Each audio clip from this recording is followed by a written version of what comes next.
The laughter died down slowly. Krell, the massive Vorath representative, spread his clawed hands wide. His scales caught the light from the galaxy display above, making him look even more intimidating. What humanity can do, Krell repeated. Please enlighten us.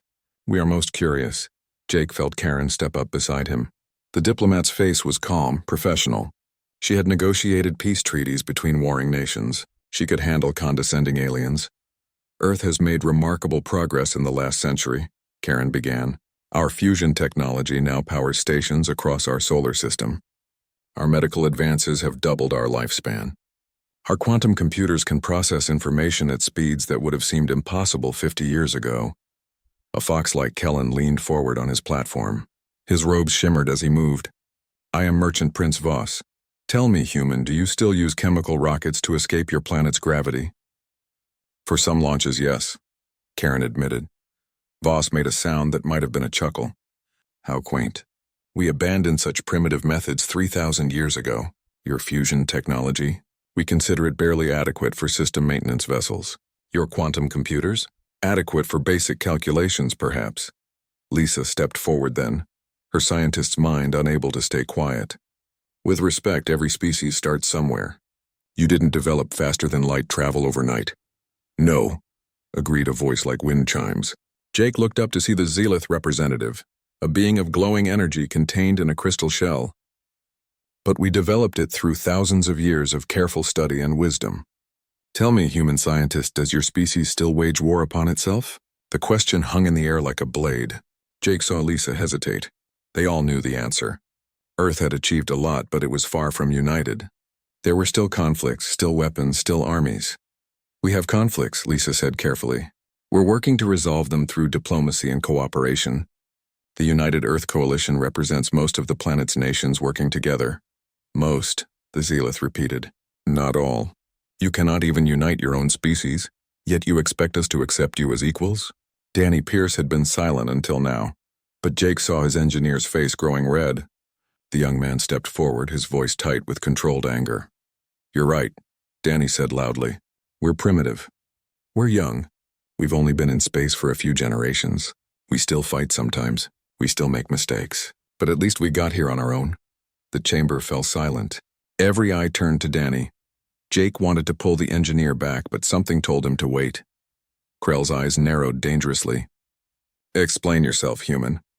You all achieved faster than light travel, Danny continued, gesturing at the platforms around them. That's impressive, really. But you did it when your planets were peaceful and united. You did it with unlimited resources and thousands of years of stability. We didn't have that luxury. We developed our technology while fighting wars, while surviving diseases, while our planet was divided and struggling. And we still made it to space. We still built colonies on other worlds. We still created things that work. Your point? Merchant Prince Voss asked, though he sounded less amused now. My point is that you're judging us for being young, Danny said. But you don't know what we had to survive to get here. You don't know what we're capable of when we're pushed. Another alien spoke, a floating creature that looked like a jellyfish. Capability without wisdom is just danger. Your species is unpredictable. Aggressive, you barely have a world government. How can we trust you not to cause chaos? Karen took control again, her diplomatic training kicking in. You're right to be cautious. We understand that. But we came here today because we want to learn. We want to grow. We want to take our place in the galactic community. Isn't that what you want from new species? Krell stood up fully. He was enormous, at least 3 meters tall. His shadow fell across the human delegation like a threat. What we want, Krell said slowly, is order, stability, peace. We have maintained harmony in this galaxy for 10,000 years. Species like yours, young and aggressive and unpredictable, they threaten that order. We have seen it before. Species that couldn't accept their place. Species that pushed too hard too fast. They caused wars. They destroyed worlds. They had to be stopped. Jake felt a chill run down his spine. Are you threatening us? I am informing you, Krell replied. The Council has made a decision. Earth will be classified as a protected developing species. Your solar system will become a reservation zone. No other species will be allowed to interfere with your development or exploit your resources. You will be free to grow and learn at your own pace. How long? Lisa asked quietly. The Zealoth answered. The classification typically lasts between 5 and 10,000 years. Sometimes longer. We will observe your progress. When you have achieved the necessary technological and social maturity, we will revisit the question of full galactic membership. Jake felt like he'd been punched in the stomach. 10,000 years? They were being told to go home and wait, to be patient while the rest of the galaxy moved forward without them. And if we refuse this classification? Jake asked, though he suspected he knew the answer. The chamber grew cold. Every council member turned their full attention to the humans. Then you would be classified as a rogue species. The jellyfish-like alien said softly.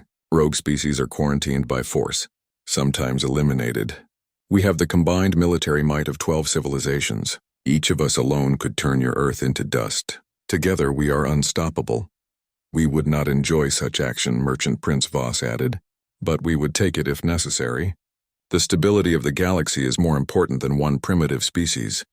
Krell leaned down, bringing his massive reptilian head closer to the human delegation. Jake could smell his breath like hot metal and stone. Do not mistake our patience for weakness, humans. We are being generous by offering you protection. Accept it gracefully. Jake looked at his team. Karen's face was pale but controlled. Lisa looked devastated, all her hopes of scientific exchange crumbling. Danny looked furious, his hands clenched into fists, but they were out of options.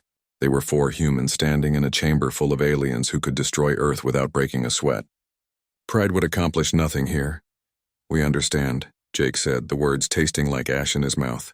Earth accepts the designation of protected developing species. We thank the Council for their consideration. Wise choice, the Zillith said. Its crystalline body pulsed with satisfaction. Return to your world, humans. Live your lives. Grow at your own pace. Perhaps in a few thousand years we will speak again. The dismissal was clear. Guide Mira appeared at the edge of the chamber, ready to escort them out. As the human delegation turned to leave, Jake heard the council members already moving on to other business. Their voices mixed together, discussing trade routes and mining rights and a dozen other topics. Earth had already been forgotten. They walked back through the glowing corridors in silence. Other aliens still stared at them, but now Jake felt like a curiosity in a zoo, something to look at and then forget.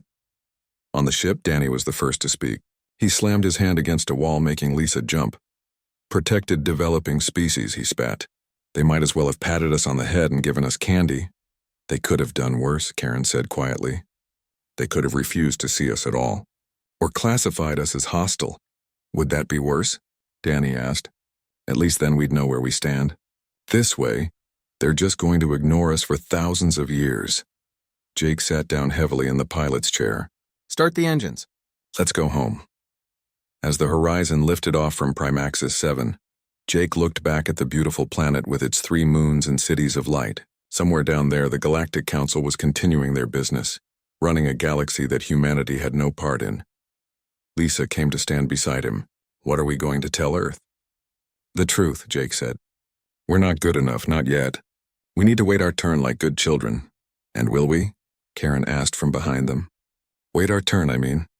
Jake was quiet for a long moment, watching Primaxis 7 shrink behind them. Finally he smiled, though it wasn't a happy smile. What do you think, Danny? Jake called back to the engineer. If someone tells you something is impossible, what do you do? Danny appeared in the doorway, his earlier anger replaced with something else. Something calculating. I prove them wrong, Danny said. I figure out how to do it anyway. Exactly, Jake agreed. They want us to wait 10,000 years.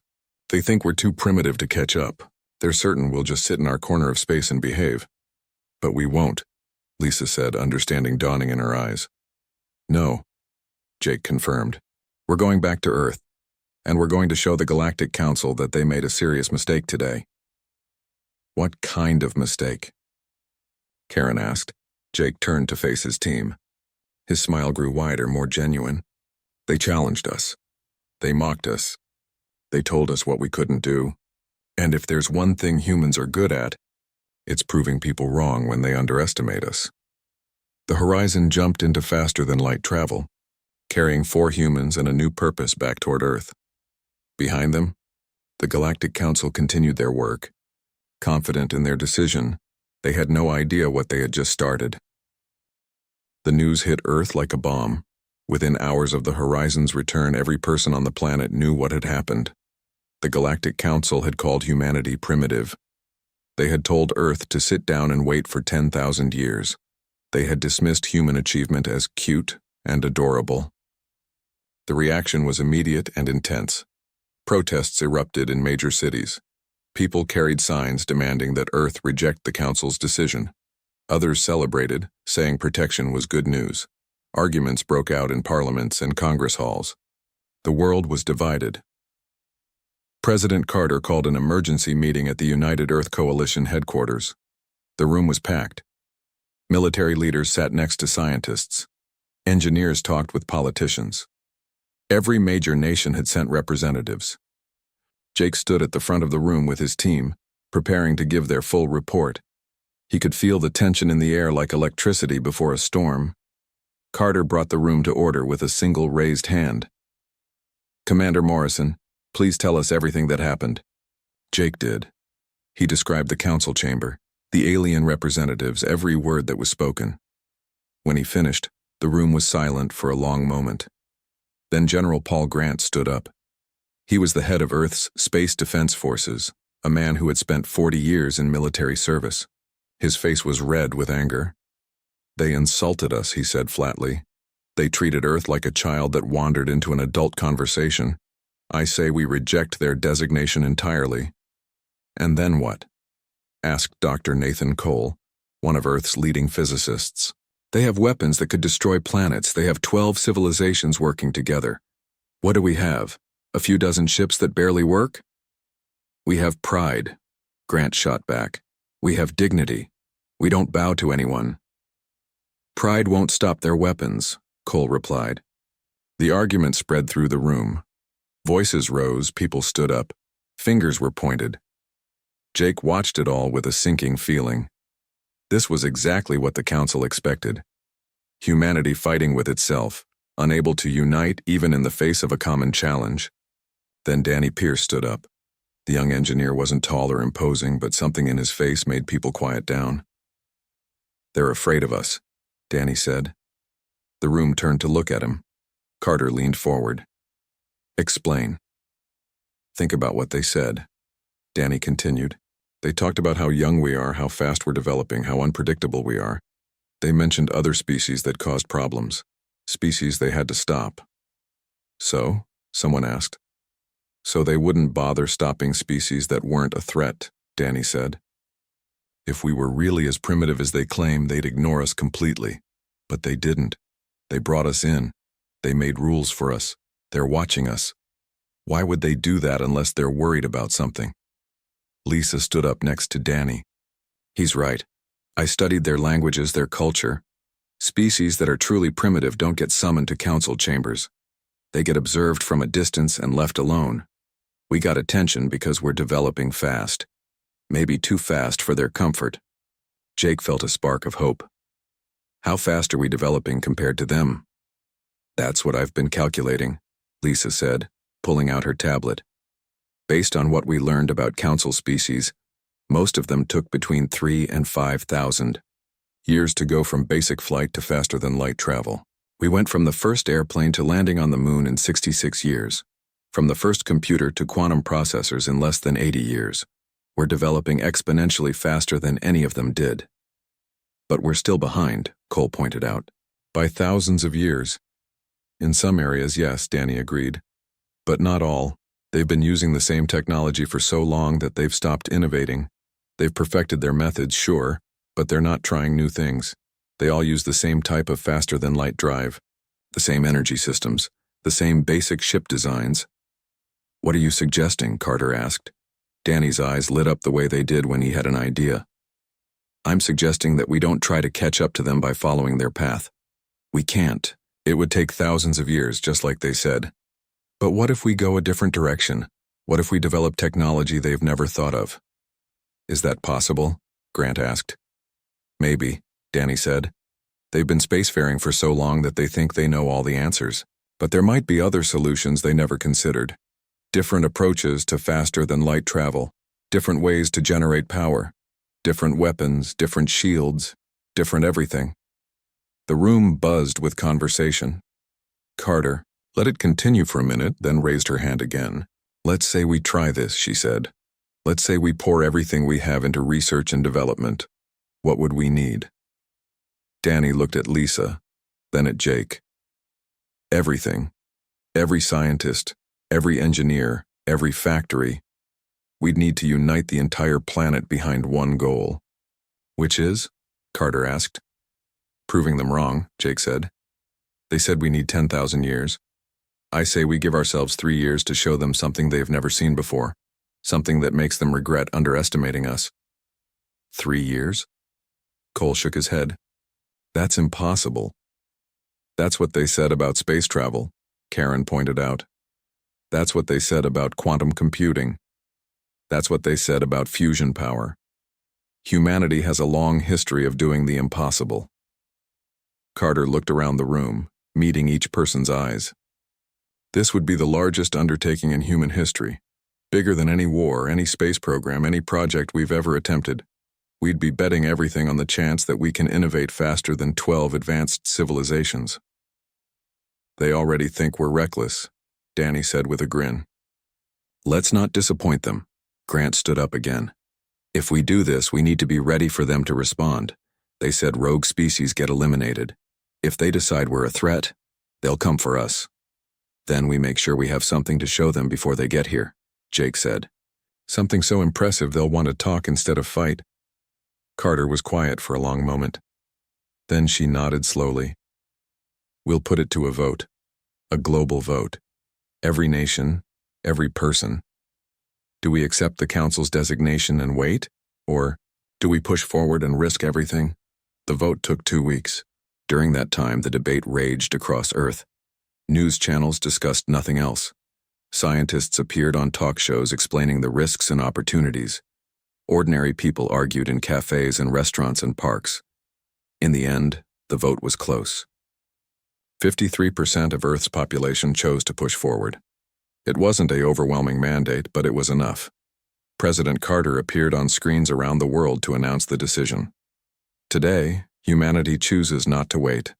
We choose to prove ourselves now, not in 10,000 years.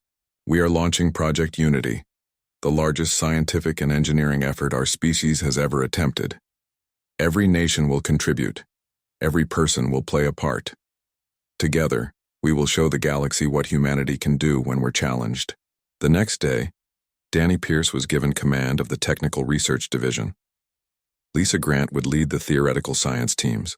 Jake was promoted to admiral and given command of an expanded space defense fleet. Karen began reaching out to alien species that weren't part of the Council, looking for trade and knowledge. Across Earth, construction began immediately. New shipyards appeared in orbit. Mining operations on the Moon expanded. On Mars, entire cities were built just for manufacturing and research. Every university became a research center. Every factory retooled for the war effort. Because that's what it was, Jake realized. A war. Not with weapons and armies, but with ideas and innovation. Earth against time. Humanity against expectations. Danny assembled a team of the best engineers and scientists on the planet. They worked in a secret facility deep under the Rocky Mountains. Their goal was simple to state but impossible to achieve: develop technology the Galactic Council had never imagined. Jake visited the facility 3 months into the project. Danny looked exhausted but excited. He showed Jake around laboratories, filled with equipment that seemed more like art than science. We're trying everything, Danny explained. If there's even a chance an idea might work, we're testing it. Most will fail. But we only need one big success. One breakthrough that changes everything. Any promising leads? Jake asked. Danny led him to a sealed room. Through thick glass, Jake could see a strange sphere covered in geometric patterns. This is our best bet. We call it the Quantum Corridor Project. What does it do? If it works, it'll let us travel anywhere instantly, not faster than light. Just instant. Jake stared at the sphere. That's impossible. That's what the Council would say, Danny agreed. Which is exactly why we're trying it. They think they know all the rules. But what if there are rules they never discovered because they stopped looking? Over the next 2 years, Earth transformed. The changes were visible from space. New stations orbited the planet like artificial stars. Ships moved between Earth, the Moon, and Mars in constant streams. The asteroid belt was being mined at an incredible rate, but the biggest changes were invisible. In laboratories around the world, scientists were making breakthroughs that would have seemed like magic a decade earlier. Fusion reactors 1/10 the normal size but twice as powerful. Shield technology that absorbed energy instead of deflecting it. Weapons that existed in multiple dimensions at once. Danny Pierce had not slept in 2 days. His eyes felt like they were full of sand and his hands shook when he held his coffee cup. But none of that mattered because the sphere was glowing. The device sat in the center of the testing chamber 3 meters across and covered in patterns that seemed to move. Blue-white light pulsed from inside it. Every screen in the room showed readings that should have been impossible. Jake Morrison stood beside him in the observation room. The Admiral had arrived an hour ago, summoned by Danny's message. Now he stared at the sphere with wide eyes. "Tell me what I'm looking at," Jake said quietly. "A doorway," Danny replied. "A doorway to anywhere." Lisa Grant was on Danny's other side, checking calculations on 3 tablets at once. Her fingers moved quickly across the screens. "The math works. It shouldn't, but it does." "Explain it simply," Jake said. "Like I'm 5 years old." Danny took a breath. "You know how quantum particles can be connected? 2 particles, no matter how far apart, can affect each other instantly? I've heard of it. We figured out how to do that with locations. Not particles, but actual places in space. The sphere creates what we call a quantum corridor. It makes 2 distant places become the same place just for a little while." Jake looked at him. "You're saying this thing makes a tunnel through space?" "Not through. That's the old way, the Council's way. They bend space, make a bubble around their ships, and surf the wave. It's fast, but it still takes time. This ignores space entirely. 2 places become 1 place. You step through and you're there. No travel time at all." "That's impossible," Jake said. Lisa smiled tiredly. "That's what makes it beautiful. The Council's scientists would say it can't work. Quantum entanglement doesn't function at large scales. Their simulations would tell them this is impossible, so they'd never build it. But we're too stubborn to accept impossible," Danny added. "So we built it anyway." Jake moved closer to the glass. "Have you tested it?" "Not yet. We wanted you here first. This could change everything, Admiral. If it works, humanity will have faster-than-light travel that makes the Council's technology look like walking. And if it doesn't work, it might create a black hole that swallows the facility, or tear a hole in reality, or just not do anything at all." Danny shrugged. "Only one way to find out." Jake looked at the scientists and engineers filling the observation room. They all looked exhausted. They had worked for 3 years without rest, pushing themselves to achieve the impossible. And now they were ready to test it. "Do it," Jake said. Danny nodded and moved to the control panel. His fingers flew over the controls. "We're going to try opening a corridor to the moon. There's a receiver station on the far side waiting for our signal. If this works, we'll send a probe through. The probe will appear on the moon instantly. And if it doesn't work, then we go back to the drawing board and try something else. We've got 6 months left before President Carter wants to respond to the Council. We'll find something that works." But Danny's voice was confident. He believed in this device. He had poured 3 years of his life into it. The sphere's humming grew louder. The patterns on its surface glowed brighter. Energy readings spiked across every monitor. Several people in the observation room stepped back nervously. Then reality broke. It wasn't loud or dramatic. There was no explosion or flash. Space simply folded. Where the inside of the sphere had been, there was now something else. Through the glowing opening, they could see the lunar surface. The observation room erupted in gasps and exclamations. Lisa dropped one of her tablets. Jake felt his heart racing. "Corridor stable," Lisa announced, her voice shaking. "Quantum coherence at 98%. Energy consumption matches predictions." Danny didn't celebrate. He activated the probe, a small drone the size of a basketball. It lifted off the floor and flew toward the corridor. On the moon in the receiver station, alarms began blaring. The station crew rushed to their positions. They had been told to expect something impossible. The probe entered the corridor and vanished. 30 seconds later, a message came through from the moon station. The voice on the other end sounded stunned. "Probe received. It just appeared. No warning, no time lag. It's intact and fully functional. Timestamp shows 0 travel time. It was there and then it was here. The observation room exploded. People were hugging, crying, shouting. Scientists who had sworn they would never show emotion were dancing. Engineers were high-fiving each other. 3 years of impossible work had just paid off, but Jake was watching Danny and Lisa. They weren't celebrating. They were staring at the screens, their faces pale. Jake moved to their side. "What's wrong?" "The corridor isn't closing," Lisa said. "It should have collapsed after the probe went through." "That's what all our calculations said. But it's still open. Is that bad?" "We don't know. We can't shut it down. We've tried cutting power, destabilizing the quantum field, everything. It's like we opened a door and now we can't close it." For 3 hours, the corridor stayed open. The team tried everything they could think of. Nothing worked. The doorway to the moon remained stubbornly there, showing the gray landscape on the other side. Then, as suddenly as it had appeared, the corridor collapsed. The sphere went dark. The hum faded away. Space returned to normal. Danny and Lisa immediately began analyzing the data. What they found was both exciting and terrifying.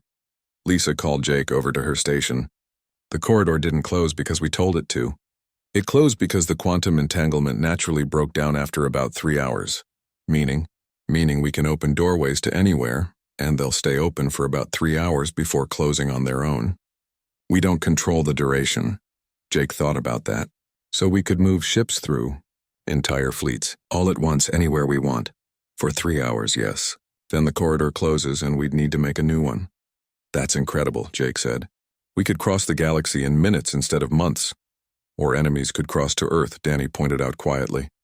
"This is a weapon as much as it is transportation. Anyone with this technology could open a doorway right into an enemy's home system." The room fell quiet as everyone understood the implications. Jake made a decision. "Get President Carter on the line. Tell her we need to talk now." An hour later, Carter's face appeared on the screen. Jake explained what they had developed. He showed her the test footage. He explained the risks and the possibilities. Carter was quiet for a long time after he finished. Finally, she spoke. "How long until you can make a bigger version? One that could fit a ship?" 6 to 8 months, Danny said. "Maybe a year for something that could handle multiple ships."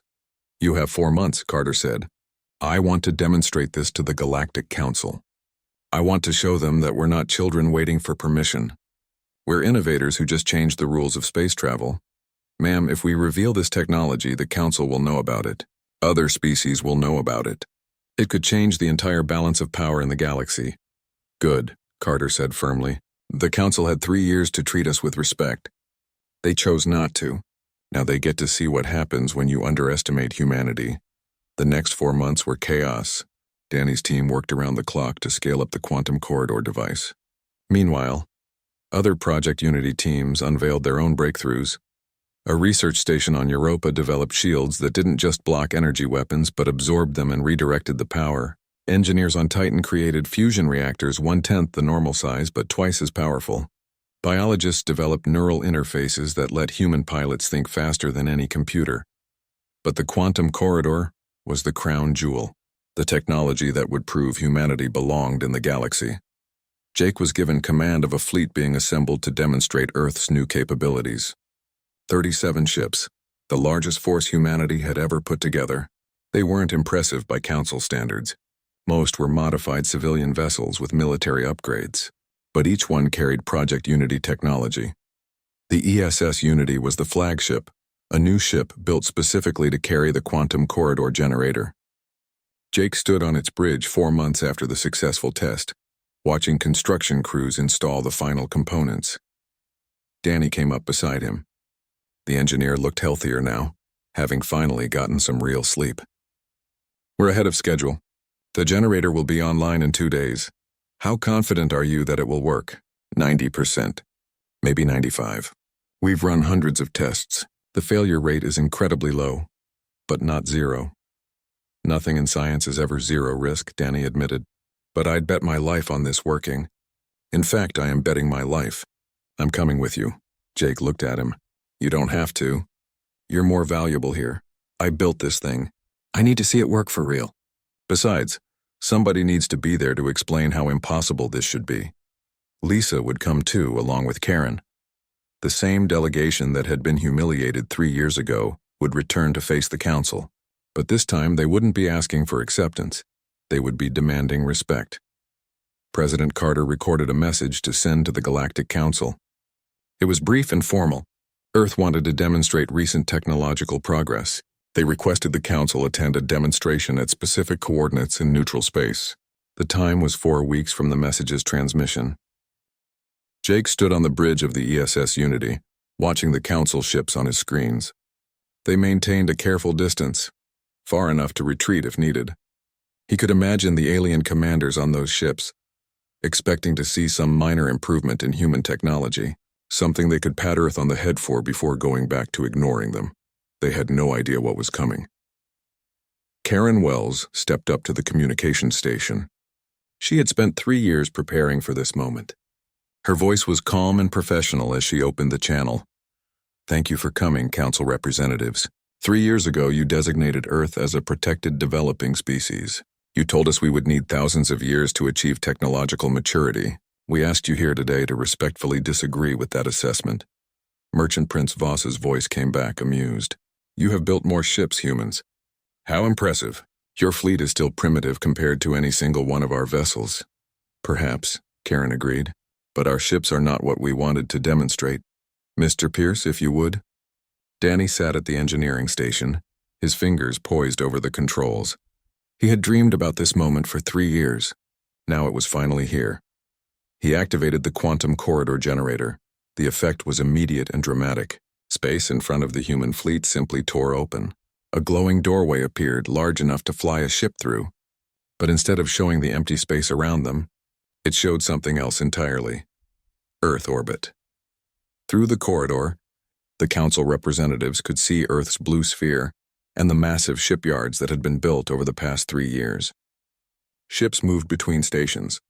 Construction platforms stretched across kilometers of space. The Council ships went silent. Jake could imagine their sensors going crazy, trying to understand what they were seeing. "What you're viewing is real time," Karen explained. "This is not a hologram or a recorded image. This is Earth orbit, approximately 40 light-years from our current position. We have created a direct connection between 2 points in space." Lisa took over the explanation. "The Galactic Council's faster-than-light technology works by bending space-time around a vessel. It's elegant and reliable, but it's also limited.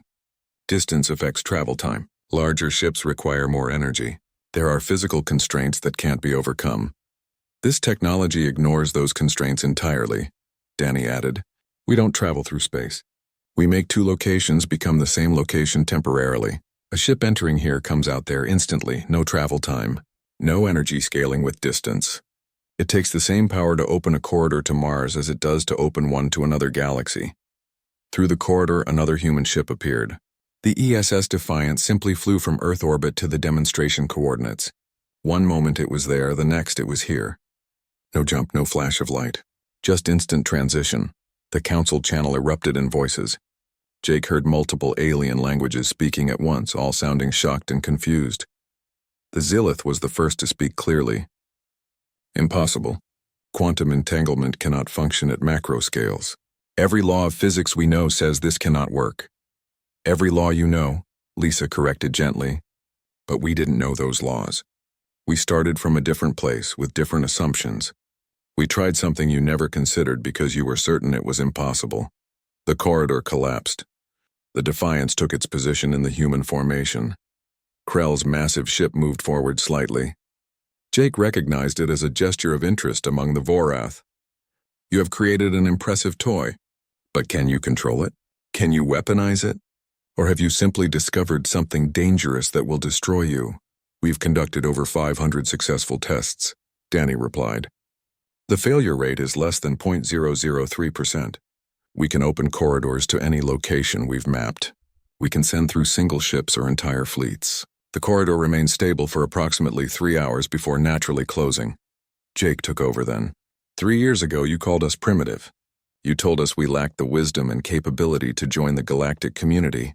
You were certain we would need thousands of years to catch up to you. But you made an error." He paused, making sure he had everyone's attention. "You assumed that because we were young, we were limited.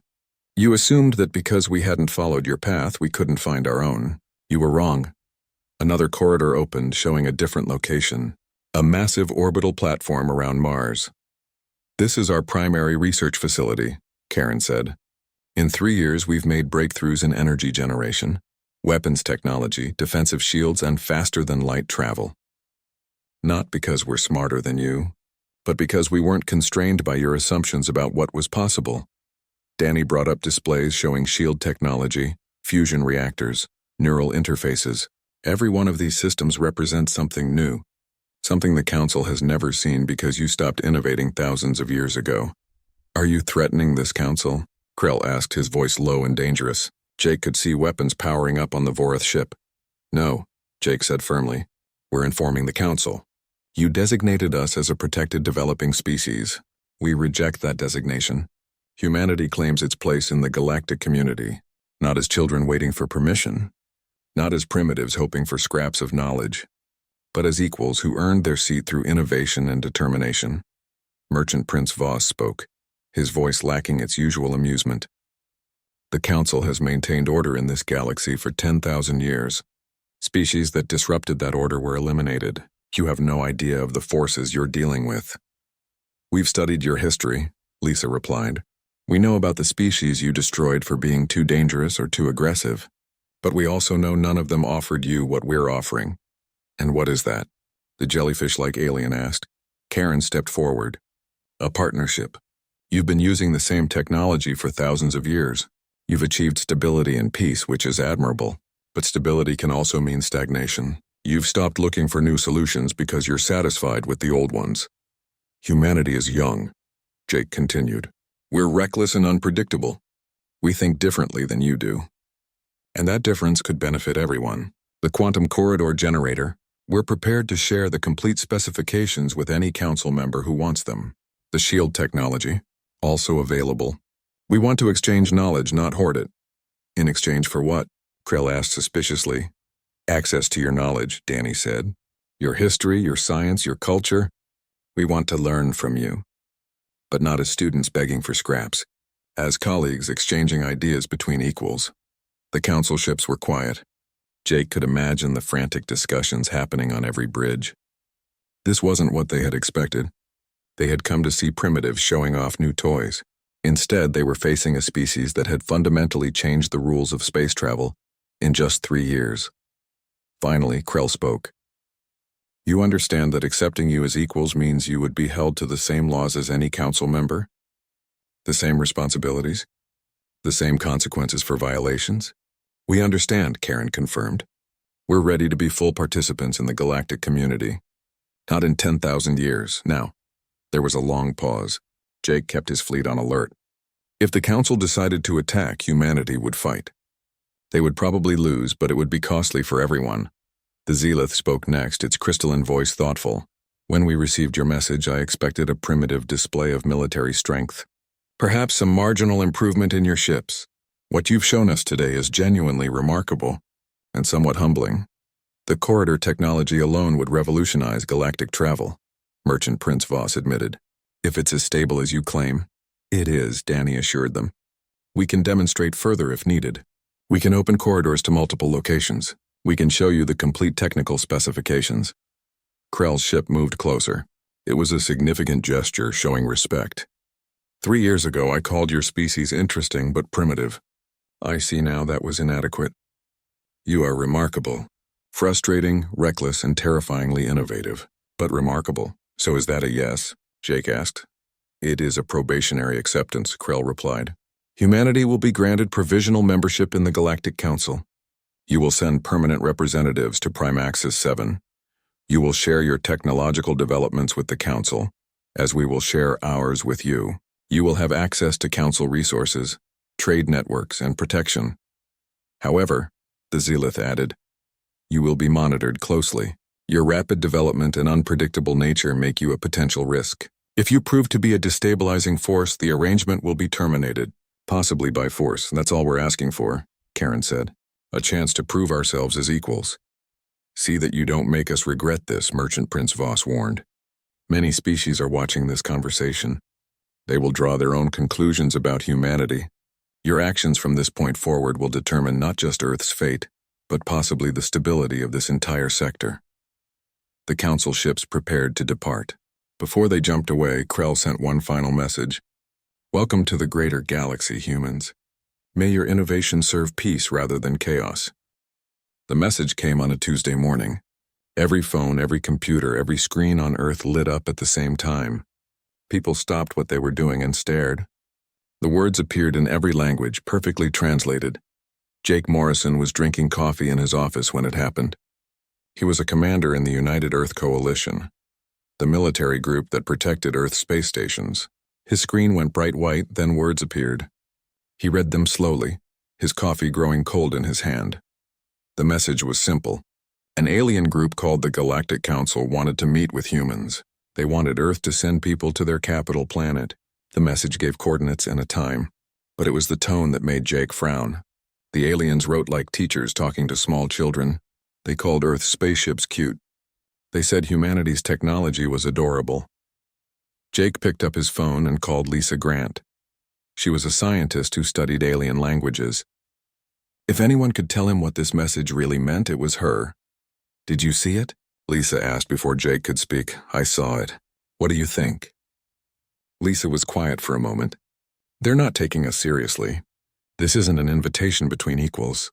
This is like being called to the principal's office." Jake set down his coffee cup. "That's what I thought too." Within an hour, every world leader was on a video call. President Helen Carter sat at the head of the virtual table.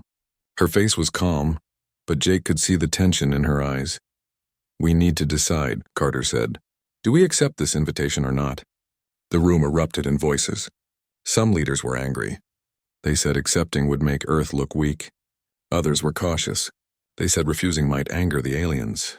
A few were hopeful. They said this could be Earth's chance to join the galaxy. Jake listened to them argue for nearly 3 hours. Finally, Carter raised her hand for silence. "We're going," she said, "but we're going on our terms. We'll send our best people, and we'll make it clear that Earth is nobody's child." That evening, Carter announced the delegation. Jake would lead the mission. Lisa would come as the language expert. Danny Pierce, a young engineer who designed Earth's fastest ships, would join them. So would Karen Wells, a diplomat who had spent 30 years negotiating between countries. They had 2 weeks to prepare. Jake spent those weeks studying everything Earth knew about the Galactic Council. There were 12 alien species in the council. The Vorath were warriors, tall and strong like reptiles. The Kellen were traders who looked like foxes walking on 2 legs. The Zillith were scientists made of pure energy living in crystal bodies. Every species had achieved faster than light travel hundreds or thousands of years ago. They had explored the galaxy while humans were still learning to make fire. They had built civilizations that spanned dozens of planets. Next to them, Earth was nothing. One small planet barely able to reach its own moon. But Jake had been a soldier for 20 years. He knew that size and age didn't always determine the winner. Sometimes the younger, smaller fighter had advantages the bigger one never saw coming. The ship they would take was called the ESS Horizon. It was humanity's fastest vessel, using new fusion engines that Danny had helped design. Even so, the trip would take 6 weeks. The council had given them coordinates for something called a jump gate, a shortcut through space. But even with that help, the journey was long. Lisa spent the trip studying alien culture. She made notes about how each species communicated, what they valued, what insulted them. Danny worked on the ship's engines, trying to squeeze out a little more speed. Karen practiced her speeches, preparing for every possible conversation. Jake trained. He ran on the ship's small gym. He practiced staying calm under pressure. He knew that whatever happened on the council's planet, Earth would be judged by how he and his team acted. On the last day of the journey, Jake called his team together. "Listen," he said. "We're about to walk into a room full of aliens who think we're children playing with toys. They've been traveling the stars for longer than human civilization has existed. They have weapons we can't imagine and technology we barely understand." Danny grinned. "You're really selling this, boss," Jake smiled back. "But here's the thing. They invited us. They could have ignored Earth for another 1,000 years. They could have just watched us from far away. But they didn't. They called us in. That means something." "It means they're curious," Lisa said. "Or worried," Karen added quietly. "Maybe both," Jake agreed. "Either way, we have their attention. Now we need to show them that Earth deserves respect. The next morning they arrived at Primaxis 7. The planet was beautiful. 3 moons hung in a purple sky. Cities of light stretched across the continents below. Ships moved between orbital stations. More ships than Earth had built in its entire history. A small alien craft met them and guided the horizon to a landing pad. When the doors opened, Jake took his first breath of alien air. It tasted different, but not bad. Sweeter somehow. A Kellen waited for them. She had russet-colored fur and wore robes covered in symbols. Her 6 limbs moved with grace as she bowed slightly. "Welcome, humans of Earth," she said in perfect English. "I am Guide Mira. I will take you to the council chamber. Please follow me." They walked through corridors of smooth stone that seemed to glow from within. Other aliens passed them, some pausing to stare. Jake heard whispers and saw pointing fingers. He kept his face neutral and his back straight. Finally, they reached a massive door. It was at least 20 meters tall and covered in carvings that seemed to move. Guide Mira touched a panel and the door opened. "The council awaits," she said. "Remember, speak only when asked. Show respect. The council has existed for 10,000 years. We'll remember," Karen said politely. They stepped through the door. The council chamber was designed to make visitors feel small. Jake understood that immediately. The room was huge, with a ceiling that showed the galaxy spinning slowly above them. 12 platforms rose around the edges, each holding alien representatives. In the center was a small platform at ground level. That was where the humans would stand. Jake led his team forward. He could feel hundreds of eyes watching them. Some curious, some amused, some cold and calculating. The humans wore their best uniforms, simple but clean.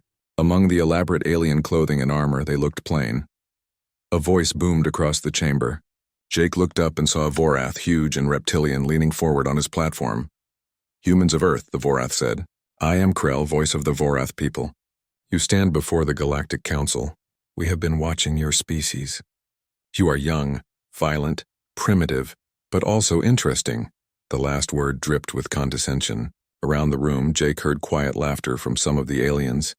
This was it. This was the moment that would define how the galaxy saw humanity. Jake stepped forward onto the central platform. He looked up at Krell, then slowly turned to face each council member in turn. He met their eyes without fear. "Thank you for inviting us," he said clearly. "We're honored to be here, and we're ready to show you what humanity can do." More laughter echoed through the chamber, but this time, Jake thought he heard something else mixed in with it. Not just amusement, uncertainty.